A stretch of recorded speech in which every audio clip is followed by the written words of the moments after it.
Hello, everybody, and a happy International Women's Day to you all.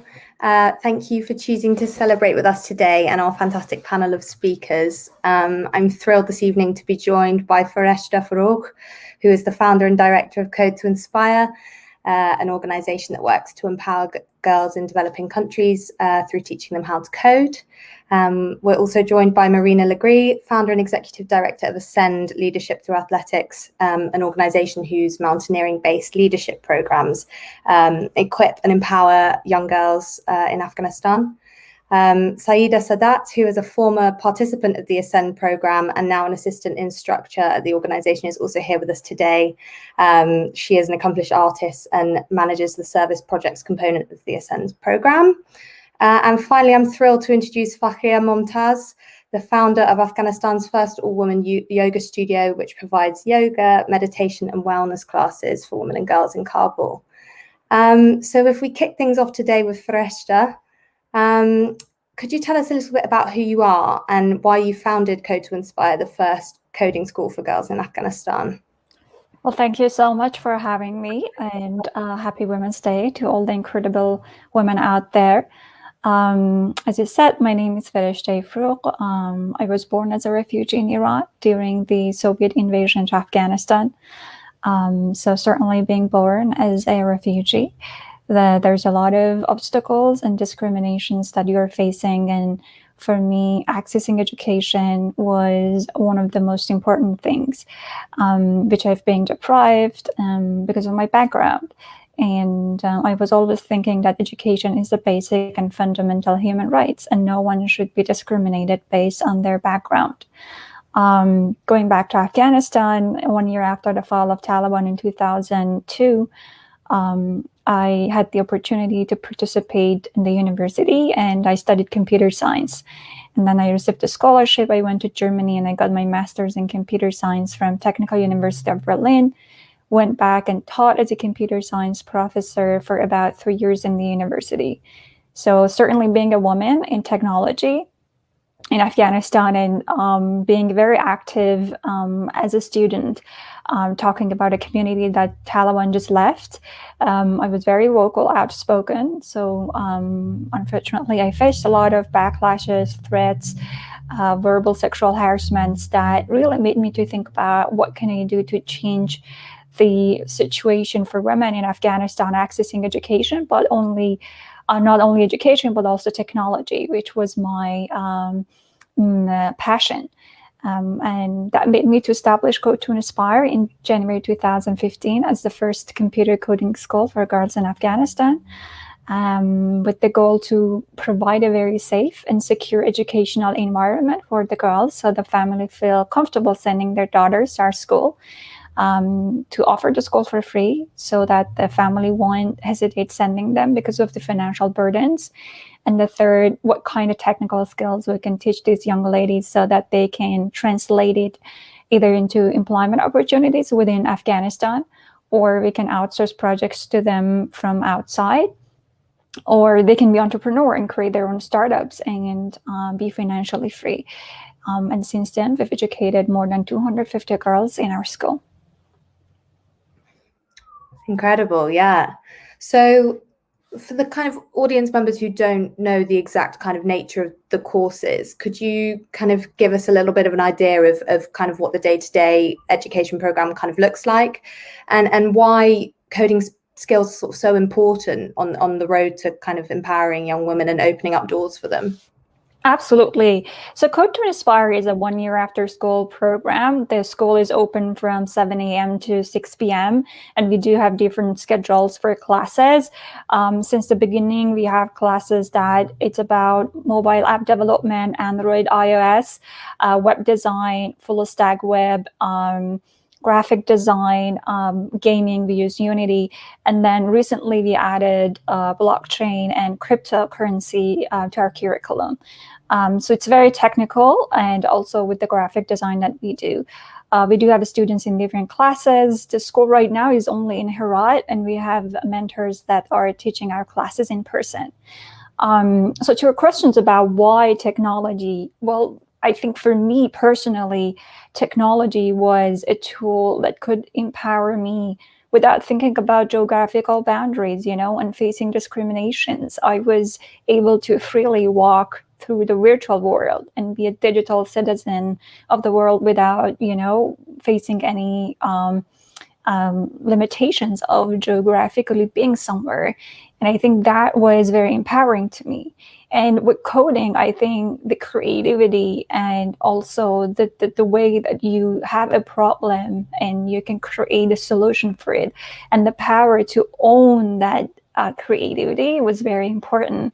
And I think that was something to me that really inspired me to give that, creativity and kind of like ownership of something to the girls back in Afghanistan. And I think I say always that like knowledge is power and technology is a tool for this empowerment. It made me from New York, where I'm based, with a laptop and internet connections, give back to my country, even from miles away, and help the girls. I think technology is a 21st century skills, looking at what the world is going through with the digitalization and working from home or online work. It's very, very important to provide resources for women to access this global market, that they can be equally treated, but also gain the freedom financially as well. Yeah, great. So kind of coming off that point there about the world kind of, becoming so much more reliant on technology and needing that kind of education, what kind of education, if any, is there at the moment for children in schools in Afghanistan in terms of coding and basic kind of education with technology? What kind of are we looking at in that scenario when girls come to Code to Inspire? How much kind of experience have they had before? Right, it's a great question. And I can say that, like, well, what the work we do is, unfortunately, we're kind of like really focused on the areas that are more privileged, because when you talk about coding and technology, there are a lot of fundamental infrastructure issues that you're talking about. You're talking about internet connections, electricity, which is the most important one, the infrastructure that can support you. That's why in Herat city, we are able to work on these projects, even though we do face a lot of like electricity shortage. So that's why we have like generator in the school, and internet connection is not as fast, and it's expensive. We do have students actually, when they come to our school, even before joining, they never touched a computer, they never been online, they never even had a basic phone, so they were totally offline. So these are the girls who are coming to this new technology era and try to adjust themselves.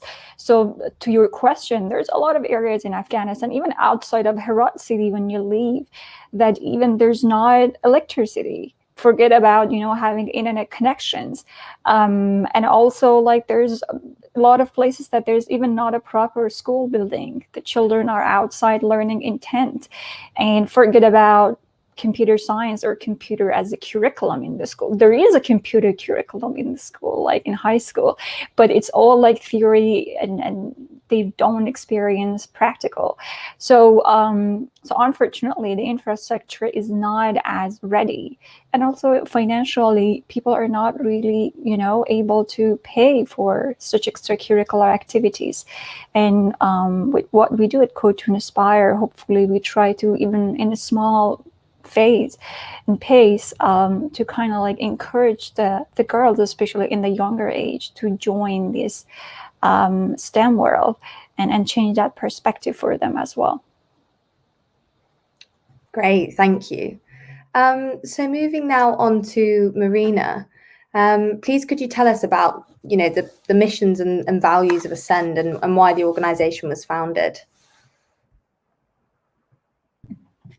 Yes, and first of all, that's amazing to hear what you're working on, Farishte, and I love to see the different ways that women are being assisted in Afghanistan and given something different to pursue, and that's really a lot of similar motivations on my part, although I was a guest in Afghanistan as an American doing aid work from like 2005 to 2009. So during that time, living in rural areas, I saw the potential of Afghan girls and women and so much energy that was there and ready to launch and then being squashed. And I wanted to create some path for the girls, especially those who love sports. And everybody, no matter where you're from or what your culture is, people love sports. And girls are told here all the time that they are weak, and they internalize that since their earliest moments. And I wanted to turn that upside down and show them that, or give them a way to see in themselves that they are strong physically and mentally. So we designed this program to do athletics-based leadership training. And that's what we do now. It hasn't really changed in vision, but it's changed quite a bit as we've grown over the years. So now we have, instead of just going to the mountains and doing climbing, which that's how we started, now we have a full-blown sports center here in Kabul. We actually just opened it officially today, which is very exciting. And some of the girls who've been with us, like Saida, for a long time, have become the instructors. So there are 5 components to the program. It's a very holistic, very intensive training program. And the idea, again, is to create leaders. So these are girls who need to be strong in all facets. And that takes time to develop that. And then we really emphasize service as well, so that once they have all of that strength in themselves, they have also the passion to turn around and reach out a hand to the next generation. So we do volunteering, and Saida, like you mentioned in the introduction, is in charge of the volunteer component of our program. Mm-hmm. Fantastic. And so, Saida, it would be, really great to hear from you how your training has kind of helped to build your confidence in your own ability to kind of overcome challenges, and as Marina has just said, sort of inspire others and guide others along with you. Could you tell us a little bit about that? Hello and happy Women's Day. So for me, I think the training is not just helping to have a strong body, so it's make me like I have a strong mind. So both of that, also we have a strong mind and also we have a strong body. We can do everything that we want. As Marina say, like I was very child to come at ASEN, like it's 5 years that I'm in here. Before I was a participant, and just learn. Now I'm an instructor and I teach the other girls. So it's the things that I can say I become improved. So I can say with a strong body and a strong mind, we can do everything. Amazing. Thank you so much. And finally, moving on to Fakhriya, could you please tell us a bit about who you are and about Momtaz Yoga Studio, the first woman-only studio in Kabul?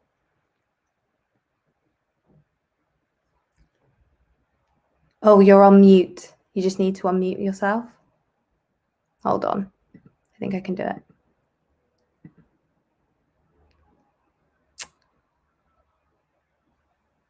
There we go. Hello, everyone, and let me to say a happy International Women's Day, and I hope that all women from all over the world believe in solidarity of women around the world.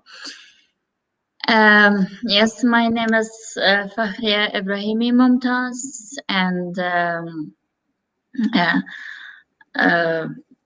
about my yoga studio, I'm a yoga trainer, and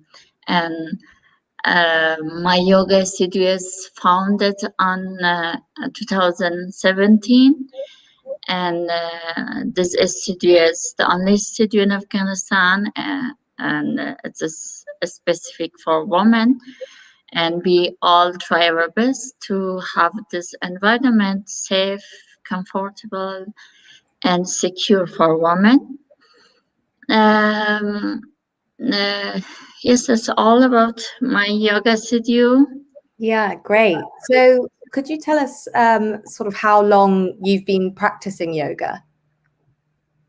Yeah, I did yoga from my childhood, and I can say about the exact time.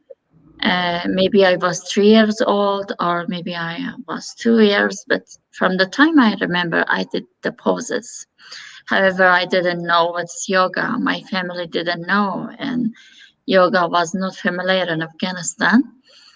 But somehow I was born as a yogi, and it means that yoga was in my blood, and I was a self-trained yogi. I didn't have any trainer. I did all my poses by my imagination. I don't know the exact reason. Maybe I was a very naughty child. I did lots of movement. That's why I did poses. Maybe the reason was that my elder brothers and sisters did some routine exercise. Maybe it was like workout. That was, and maybe that was the reason that I had seen them, and it's I inspired by their about what they were doing. Mm-hmm. But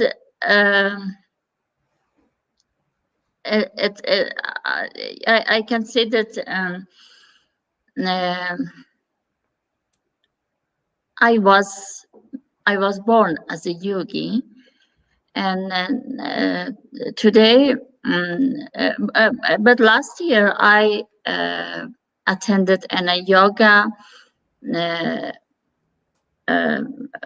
workshop in India, Bangalore of India, at a yoga university. It is called SVSI, and today I am certified yoga teacher. Amazing. Yeah. A born yogi, as you say. Yeah. Let me show you one of my childhood picture. Oh, yes, please.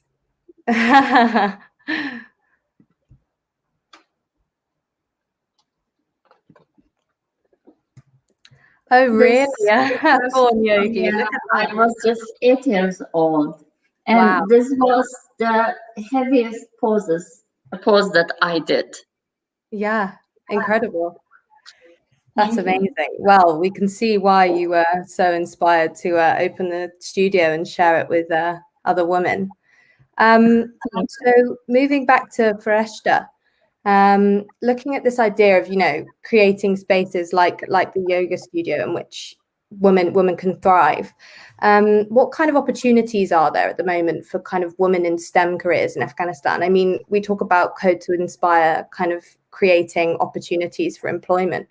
Why is this so important to ensure that there's space and room for women in STEM?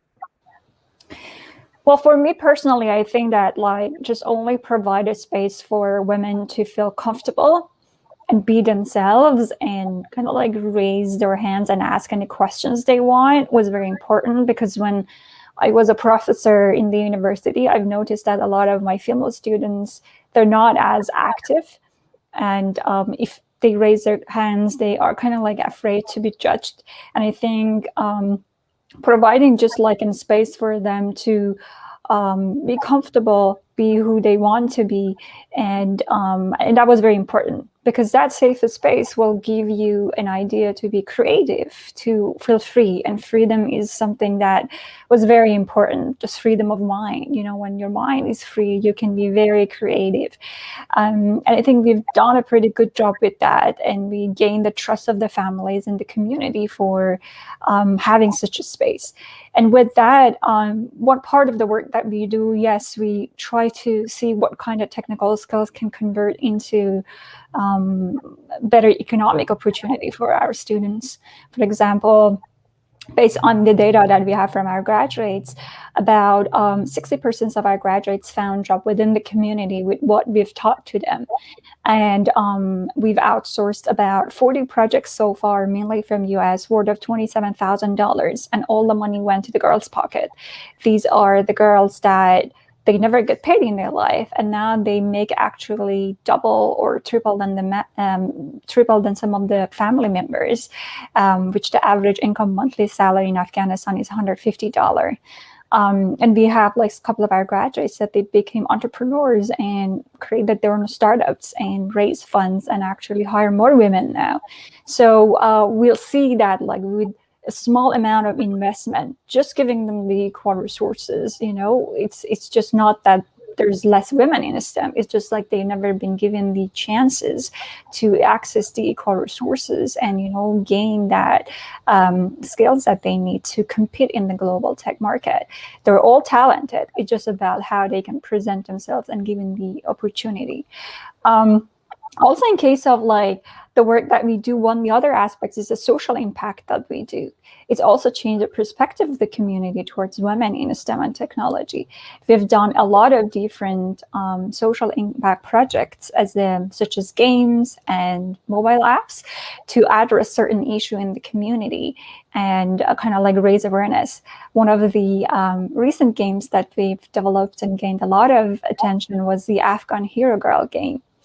We decided to create a game that the superhero would be a girl from Afghanistan, wearing the traditional outfit, going through different stages, fight with obstacles, which resembles the daily lives of women in Afghanistan. So that when the young girls are playing that game, they can see themselves in that superhero and they say, well, I can be a superhero, and they feel that. And also the lack of diversity and inclusion in the gaming industry made us to think about there's less women superhero.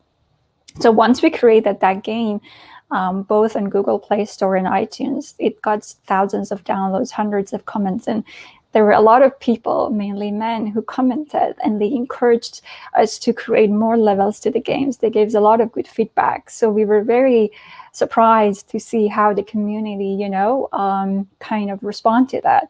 And that said, that people interact and resonate when something comes from your own culture and they embrace it. And that Afghan Hero Girl was coming from Afghanistan. So, and that actually received an award in the Game Awards as their social impact section. So I can say that like not only we try to push for more women joining the workforce in STEM, but we also try to change the narratives of the community looking at women's skills and ability to be part of the conversation in the technical field and the tech industry in Afghanistan. Fantastic, and congratulations for the award. That's amazing. What Thank you. kind of added bonus to what is already such a fantastic thing. Moving back to Fakriya. Could you tell us a bit about why you think yoga, meditation, and wellness are so important for women in Afghanistan? How can yoga boost women's confidence and mental toughness? Oh, you're on mute again. You're on mute again.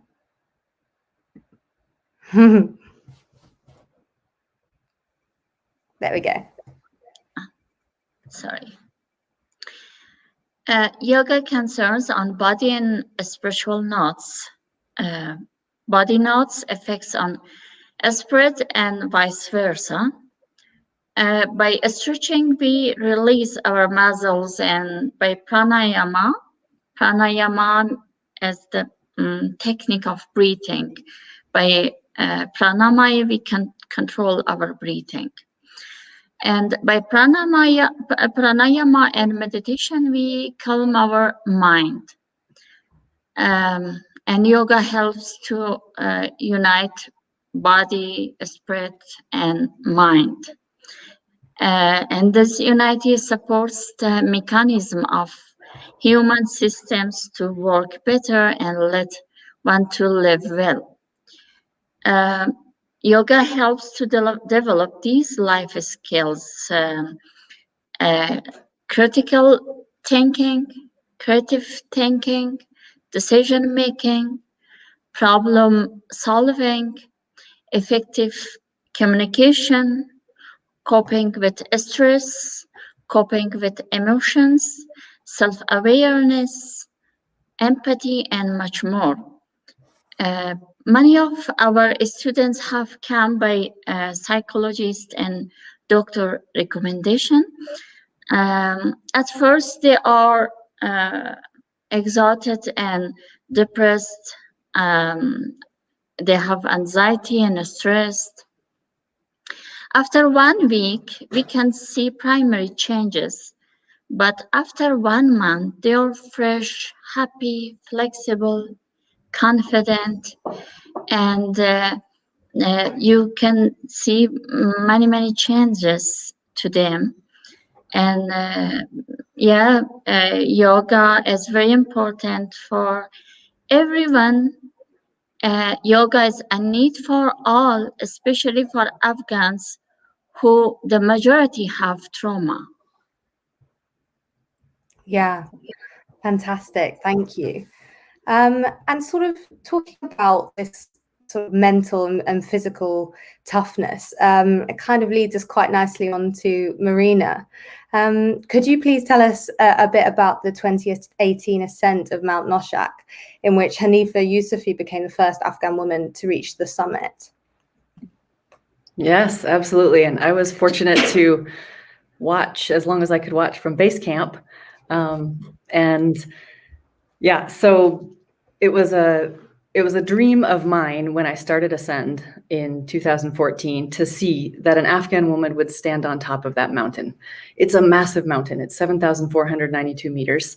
So it's the 51st highest in the world. And only 3 Afghan men had summited and no Afghan woman.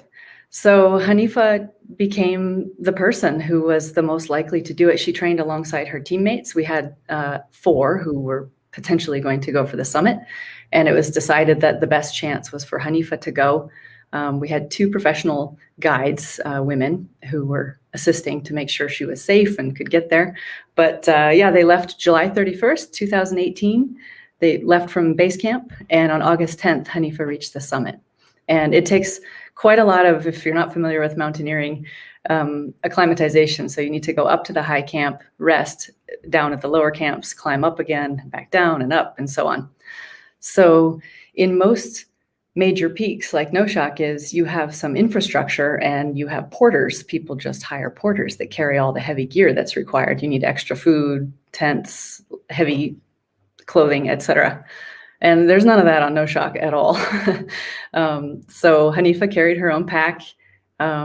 And it's, you can imagine, exhausting going up and down for that length of time. And we'd already been at base camp for a couple of weeks before they even departed for the summit. So it was a massive amount of mental toughness that she displayed, that she knew she wanted that summit. And she wanted it for herself, but she really felt, or what she said to us was, she was doing it for every Afghan girl. So it was, we were just overjoyed when she made it. And so that's kind of the nuts and bolts of the summit. Yeah, great. So kind of coming off that point, why is it so important to kind of have women in Afghanistan meeting kind of landmark achievements like this? You know, in what way has Hanifa kind of become a role model, and why is it important for women to have strong role models taking on these kind of momentous challenges? I think most humans need to see some example that they can follow. Mm-hmm. Most of us do not dream of something radical and then do it. Most of us prefer that there be a path, and she made that path. She opened the door, and we have lots and lots of girls at Ascend now that want to follow that same path. And that's really the achievement. The main achievement is to inspire girls and just show them in no uncertain terms that they can do something extraordinary. And Hanifa's background is also very typical of the average Afghan girl who statistics, they're all against her. She typically will not be educated. She will be married too young. She'll be the victim of domestic abuse, et cetera, et cetera. All of these very true and very difficult statistics. And she overcame all of that and stood on top of a mountain. So I think it really speaks to the potential inherent in every Afghan girl that she did that. Fab. And sort of, I guess coming off that, I mean, Saida, how has Hanifa's incredible achievement helped to inspire you and your future goals? When Hanifa summed the Naushah, I feel I'm summed the Naushah, because it means like when one woman do good things, it feel me like I'm also do that, like unity with the women like that. So where I think because when she did that, I think with myself. So when I choose the mountaineering or the climbing, it's good way. Like it's okay. Now I can do. Like Hanifa is make the open the way for us. So because that I continued right now also still continue my work. Yeah. Amazing. Thank you. So back to Marina, what are some of the challenges? I mean, we've touched on a few things there with things that Hanifa overcame. What were some of the sort of typical challenges that Ascend and its members face when you're kind of pursuing these training programs and these large expeditions like the Noshak Summit? What are kind of the typical things that might kind of present as hurdles to you? Sure. I think the main hurdle, at least in our earlier years, was all of the unknowns and the fear, because we are doing something radical, and mountaineering is also not the safest sport. It's not like saying we're doing a football program where parents understand what that is. We need to convince families that their daughters will be okay with us physically, that we will not expose them to people who will do them harm, and there were a lot of fears that we needed to overcome. And every time we go out on an expedition, those fears reduce just a little bit because everybody comes back healthy and happy. And then we show the families slideshows and the wonderful things that the girls have accomplished. But there are very real security concerns. There are extremely limited places that we can go in Afghanistan with groups of girls and responsibly take them. And I wish that were different, because this country is full of phenomenal mountains to climb, and we'd like to do all of them, but the costs associated with getting to the remote places in Badakhshan, for example, has wonderful places to climb, but you need to fly there. And it's very expensive. So we've been getting creative with different ways to get around these things, and we have good support from the provincial governors where we travel. That's absolutely necessary. So we work within the constraints that we have, but of course we are always keeping an eye on the overall situation, and we recognize that we are sticking our necks out. So there's an awful lot of work to bring the families and the larger group along with us, so that we are not pushing the girls into something that their families would oppose. And it takes time, and it takes Saida, for example, having a lot of conversation. So it's like it's hard, like we they give the info, like give the give the allowed of their family, like they should, or your daughter should come with us, like that. So it's most of the time in this case the moms make a problem for us, like they didn't allow their daughter or their sister, like that. So they didn't allow them to come, but we still try, and we still to talk with them, like in here the Ascend place is just for the woman work for the woman, like that. It's safe place, so the trainer, the assistant, like the instructor, all of their woman.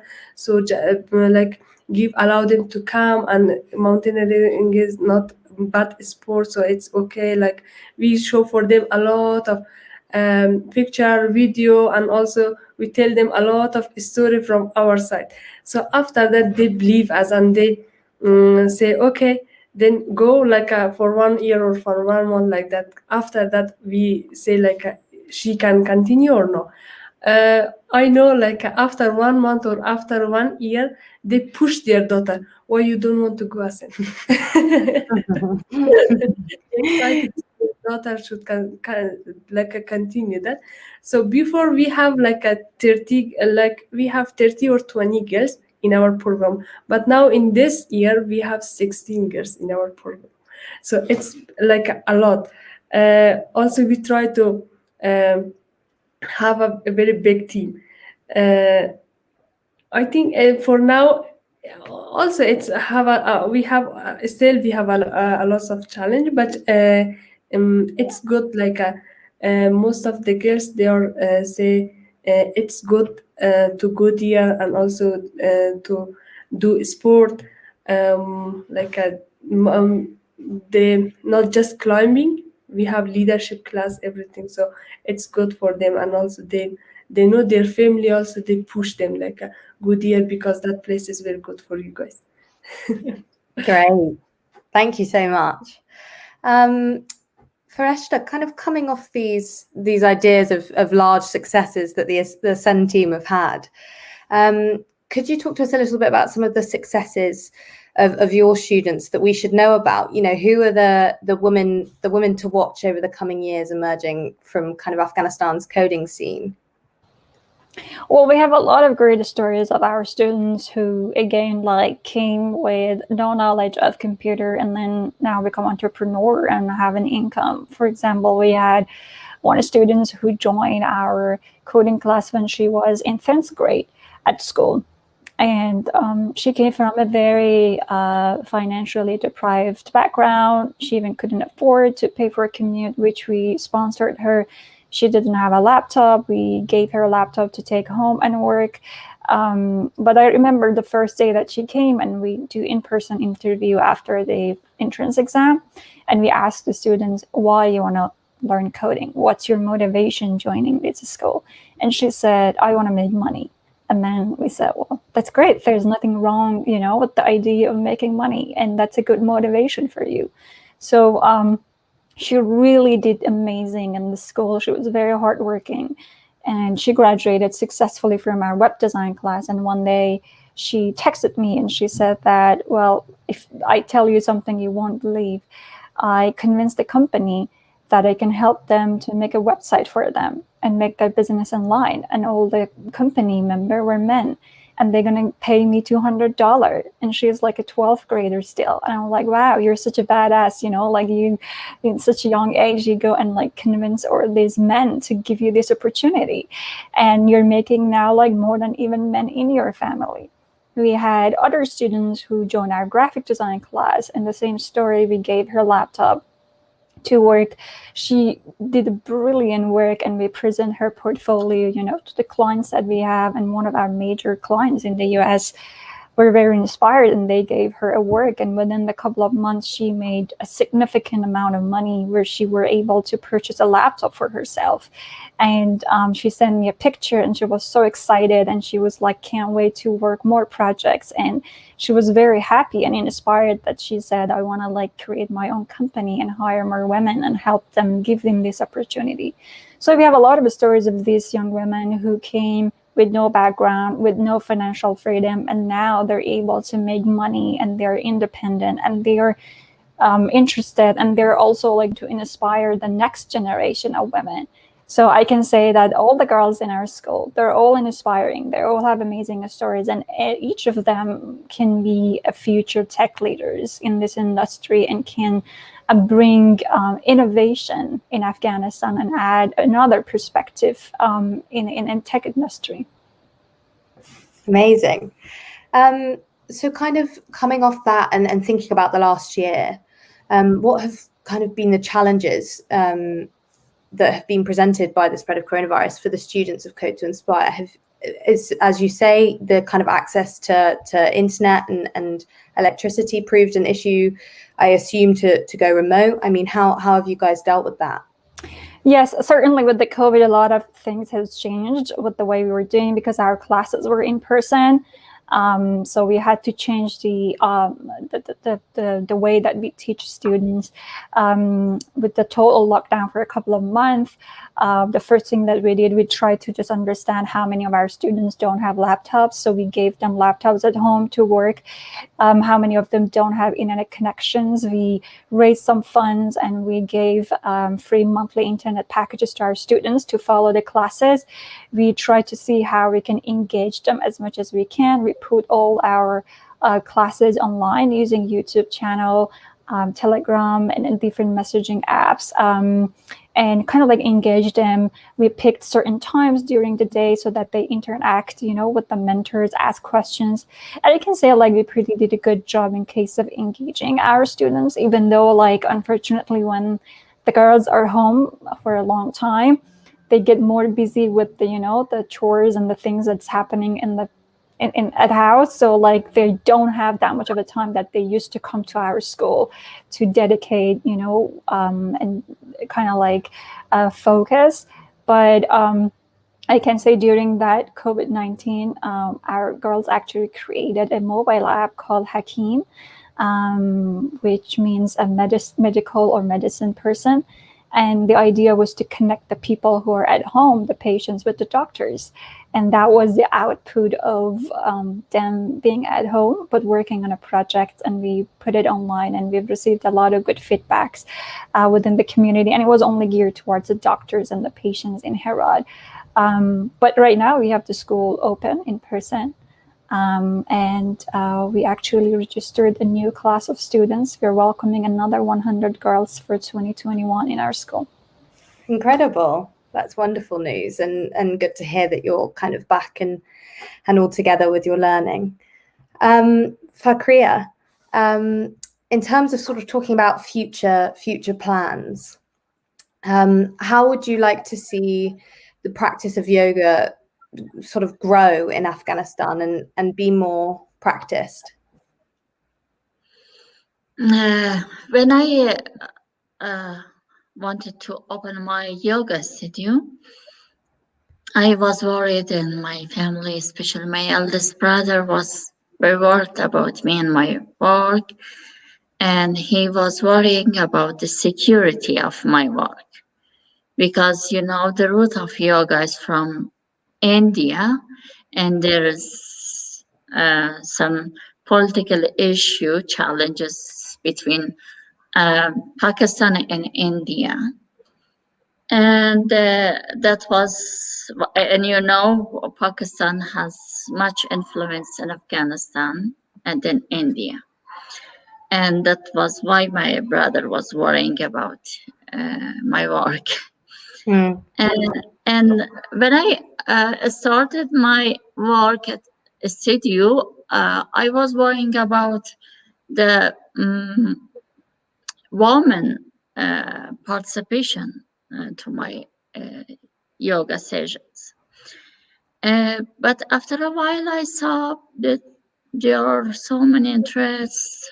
Women are coming, and the reason of my worrying was that yoga was very new, and I thought maybe no one cannot understand what's yoga. But when I started, it was a surprise for me. Women knew about yoga, and they did yoga before my studio when they were working in international organizations as their foreigner colleagues was yoga teacher and did yoga with them. And many of the women who had come from Iran, the women who had their immigration time in Iran, they knew yoga, and it was a very good chance for me. From the moment I opened the yoga studio, we have about 600 membership.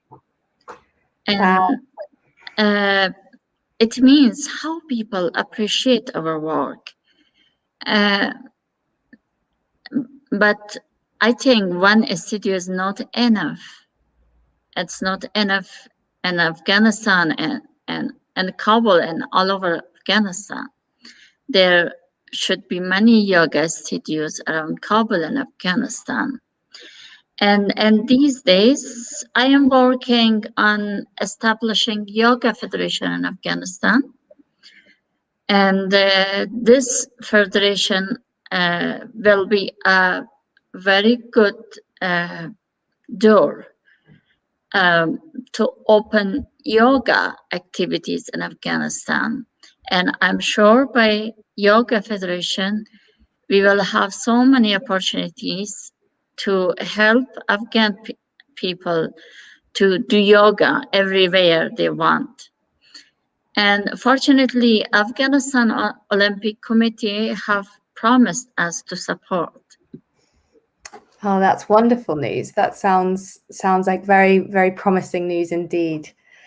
So kind of coming off this, Marina, what plans do you guys have at Ascend in terms of future summits and growth and how you kind of see the future of the organization? Yeah, thank you. Well, the first thing is mountaineering was a new sport for Afghans. So it has taken some time to build a core of women who are qualified to teach. And we always wanted to have as little foreign footprint as possible and as much Afghan leadership as possible. So it was really a turning point in the last year where our instructors, they've completed a US based, but it's an international standard of single pitch instruction. So they can teach others how to climb safely on a climbing wall and on a outdoor crag and some other key skills. So we're there now.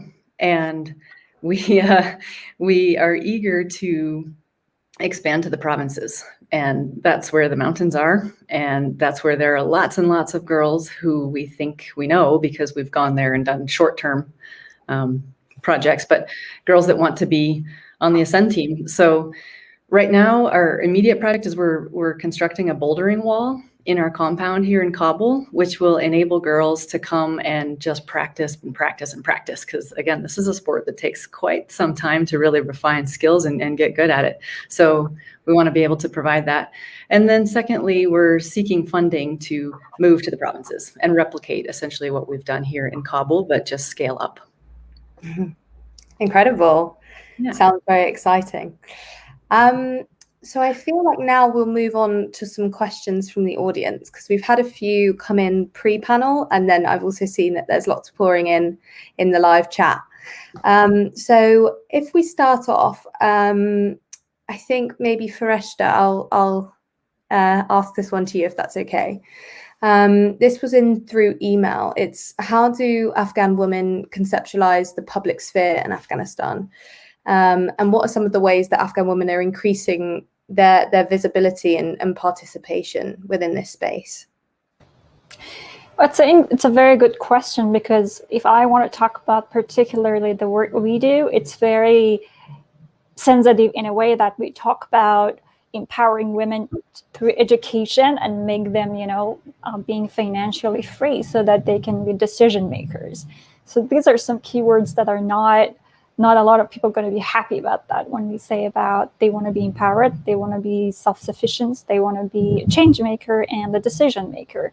But from what we've done so far, I can say that within this 5 years, we plant a seed that it grows so slowly. It's like you put a seed on a stone. What do you expect from that? So like everything can happen to that seed.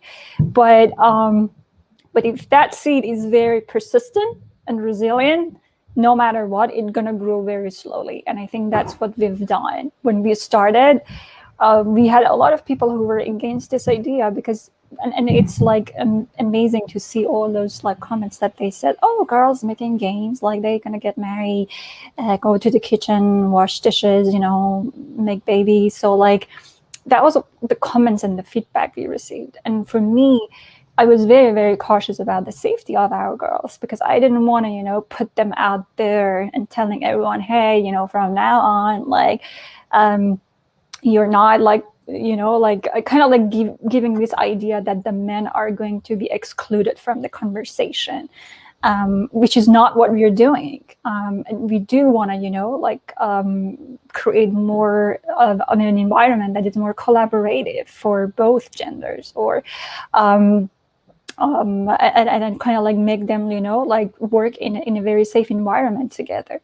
But for that, it was a very slow process, I can say. And for example, when we wanted to put out there the image of our girls, we would have asked them if they feel comfortable. If they don't, we wouldn't do that because we didn't want to put them in the position to be a target.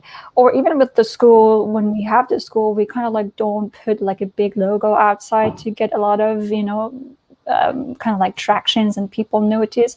We really try to, you know, be as cautious as we can, because still there's a lot of people who are against these ideas, who are conservative, who don't want these places to be and perform. So what I can say, like, thank God we haven't, you know, faced a lot of those, you know, threads and messages. But we actually, on the other side, I can say, received a lot of welcoming messages from the parents who came personally.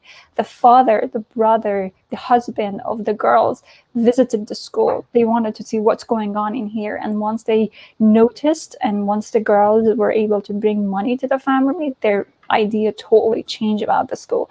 And actually right now, when we post any upcoming new class in our social media, we don't even have to push it, because it's just a word of mouth. All these people and the families, they call us and they're like, I want to send my daughter to your school. What should we do?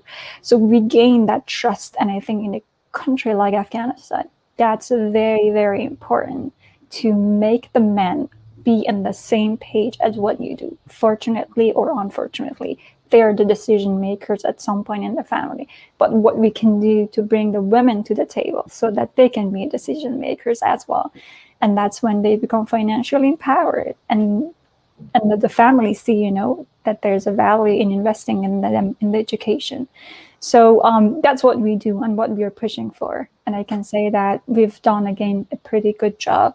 And we receive a lot of messages from girls around Afghanistan, daily, weekly basis. And they ask us, are you going to open your school in our city? Like in Bamiyan, in Nangarhar, Mazar, Kandahar, Kabul. So there's a lot of potentials for us to be in those cities.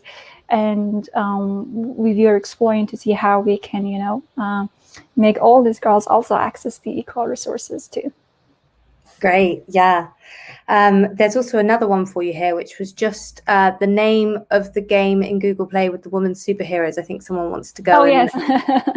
That's Afghan Hero Girl. So that's Afghan Hero Girl. Okay, we'll make sure to post that as well so people can go and find it afterwards. Fab. Okay, I've got another question, which Fakria, if you'd like to answer. It's running a business is always a challenge, but what are the specific challenges for a woman to run a business in Afghanistan? Are there legal challenges as well as forms of discrimination? Actually, living in Afghanistan is a challenge, not being a woman. And doing a business and running a business by woman is not easy in Afghanistan. There are so many challenges, so many limitations, time limitations,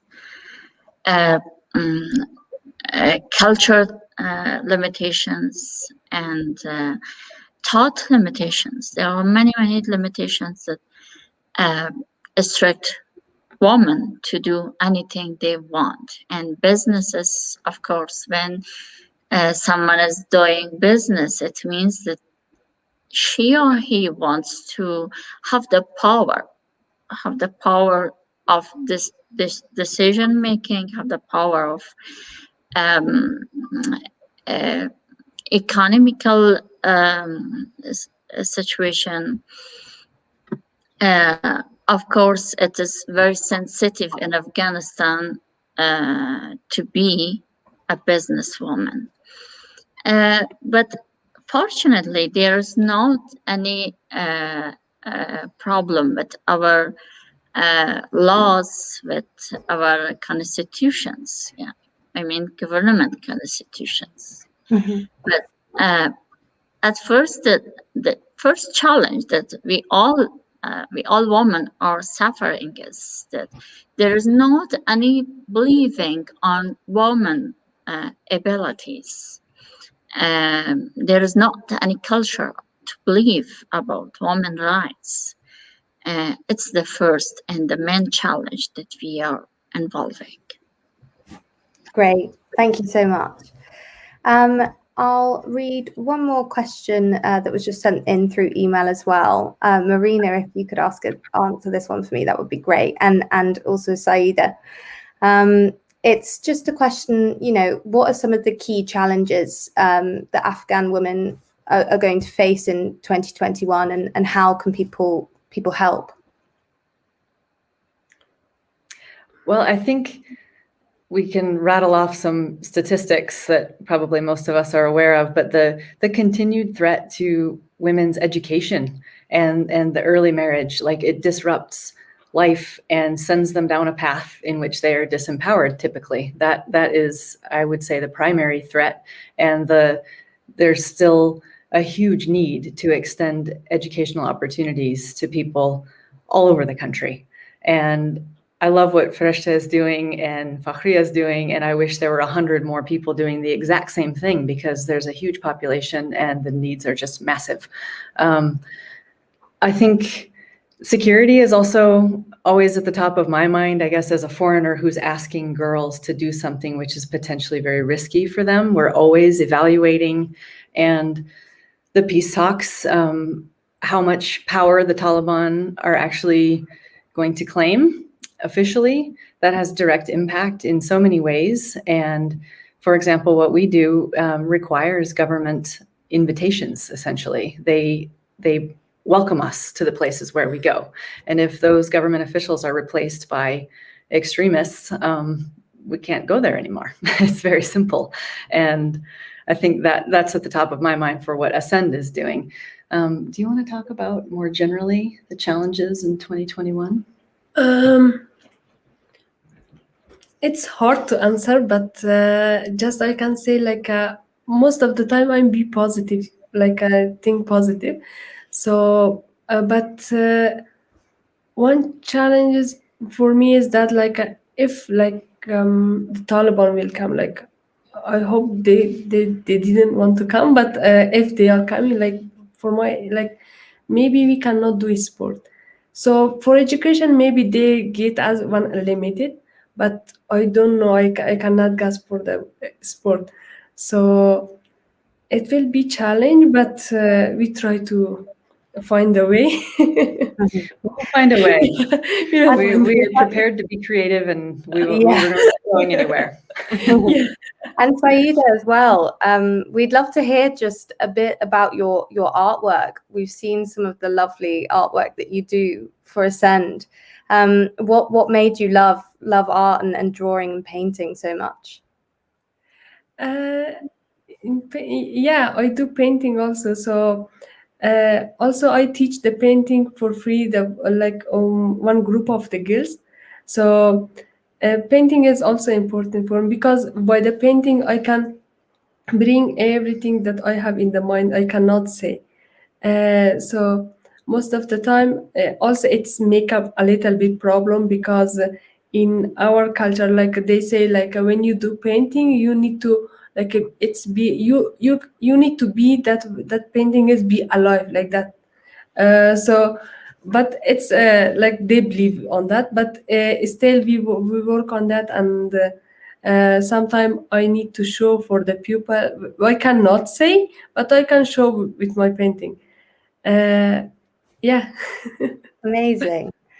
Well, thank you so much, everyone. Firstly, to the panelists for kind of coming along today and telling us their wonderful stories, and for everyone for tuning in.